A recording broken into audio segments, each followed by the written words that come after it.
이재명의 진행 중인 재판이 멈출 것이냐, 그 중에서 하나만 대법원 확정 판결이 나와도 이재명은 대통령이 돼 있었다고 하더라도 그 자리에서 물러나야 되고 대통령 선거 또 치러야 됩니다.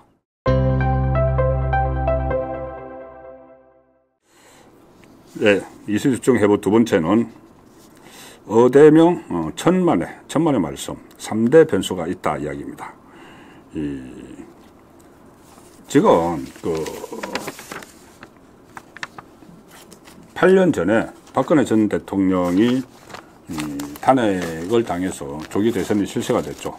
조기 대선이 실시가 됐고 결국 문재인 정부가 들어서서 이번에도 조기 대선 하면은 이재명이 당연히 당선되는 거 아니냐 그런 이야기들이 나옵니다.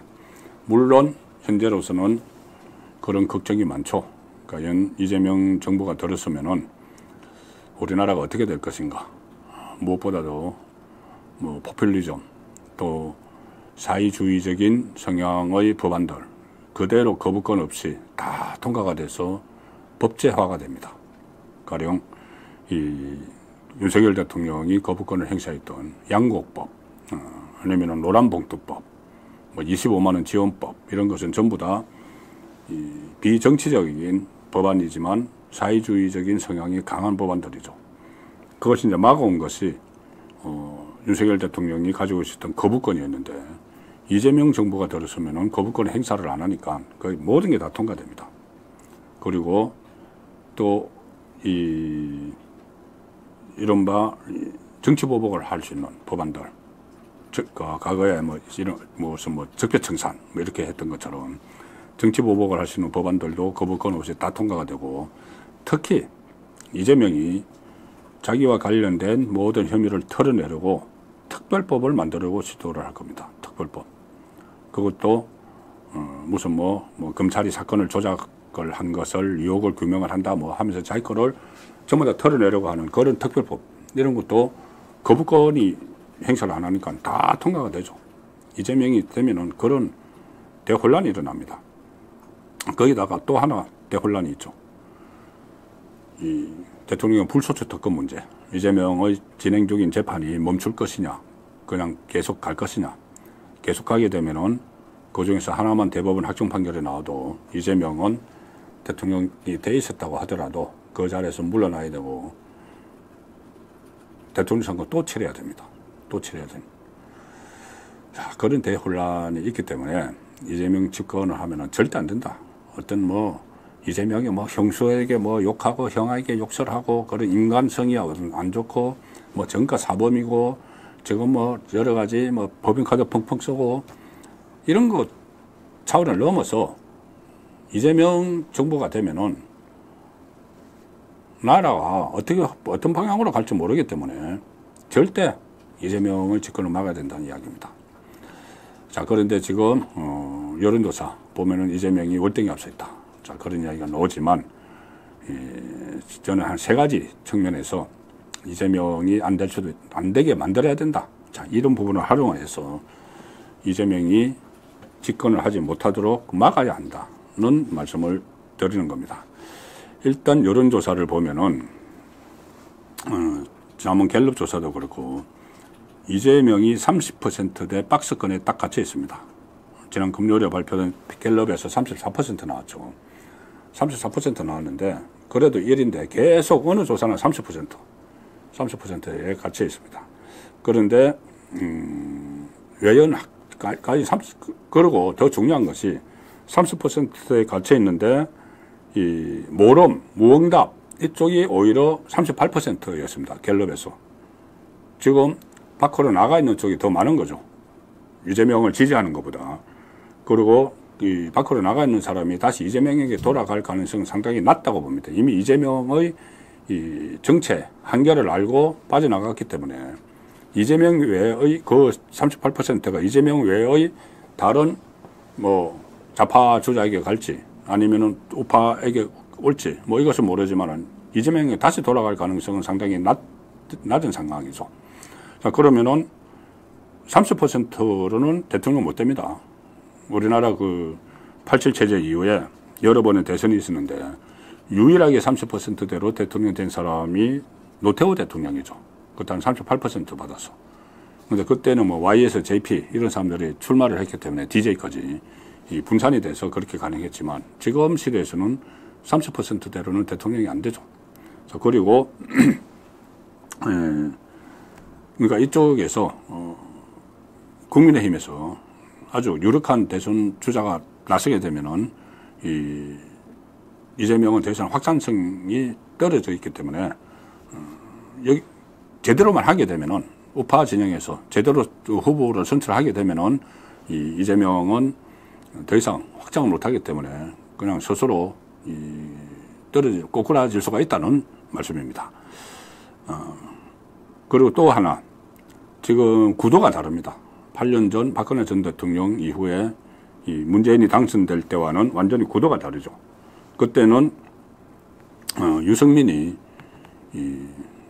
판을 깨고 나갔죠. 자유한국당 시절인데 판을 깨고 나갔고 그리고 새로 본인이 당을 만들어서 바른정당을 만들어서 출마를 했습니다.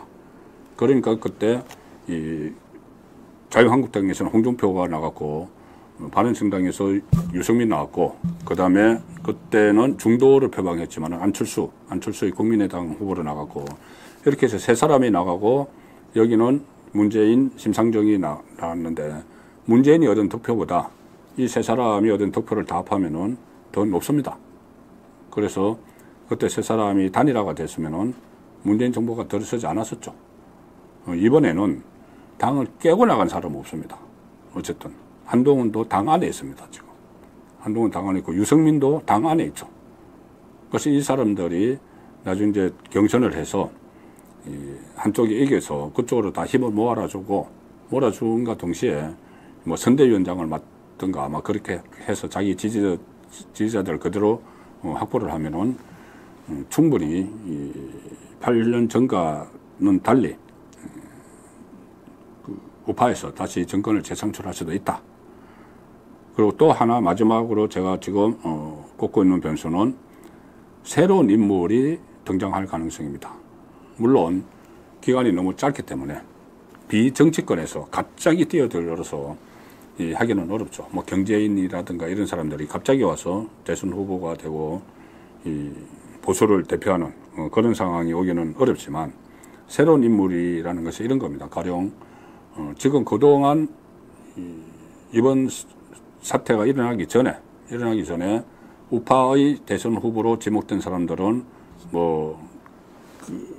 오세훈 서울시장, 홍준표 대구시장, 또 뭐 한동훈, 안철수 이런 정도였죠. 그런데 지금 새로운 인물들이 속속 등판을 준비를 하고 있습니다. 비정치권에 있던 사람은 아니지만은 자기 잠룡으로 이렇게 구분이 되지 않았던 사람들. 가령 예를 들어서 자치단체장들이 있죠. 이철우 경북도지사라든가 김태흠 충남도지사 또는 유종복 인천시장 여기서도 지금 상황을 살피고 있고 현역 정치인들 중에서도 그동안에는 대선 주자로 거론되지 않았던 사람들 윤상현, 나경원 이런 사람들도 해서 지금 전부 다 13명이란 거죠. 그리고 또 한 명 한덕수 국무총리도 거론이 되고 있습니다. 그런데 내일 만약에 국무회의에서 선고율이 의결이 돼서 공표가 되면은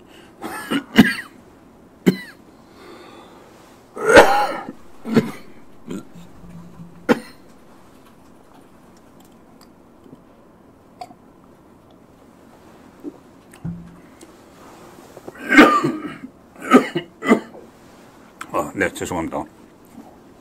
갑자기 사례가 들렸네요. 내일 선거일이 공표가 되면은 한덕수 총리가 공표를 해놓은 상황에서 본인이 대선 출마를 할 수 있을까? 그 부분은 좀 어렵지 않느냐 봅니다. 그래서 아니면은 내일이 정기국회인데 내일 공표를 안 할 수도 있죠. 그러니까는 13일까지 하면 됩니다. 지난번에 박근혜 전 대통령 탄핵되고 나서 조기 대선 이야기할 때도 그때 한교안 권한대행의 출마설이 있었죠. 그리고 여론조사 안에도 들어갔습니다. 한교안 대행은. 그런데 결국 한교안 대행이 이 출마를 포기를 하면서 공정한 대선 관리를 하겠다 이렇게 이야기하는데, 그때 그 불출마 선언을 하면서 선거일을 공고를 했었습니다.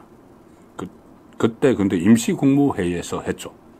임시국무회의에서 본인이 불출마 선언을 하고 선거일 공고를 했기 때문에 한덕수 총리가 만약에 내일 공고를 하게 되면은 한덕수 총리가 출마하는 것은 상당히 가능성이 낮아진다. 뭐 법적으로는 못할 것도 없지만은 그런 그 상황이고, 그 이후에도 뭐 아니면 임시국무회의를 잠든지 해서 뭐 선거를 할 수도 있지만, 지금 들리는 거는 당장 내일 한다고 하니까 내일 하고 나서도 한덕수 총리가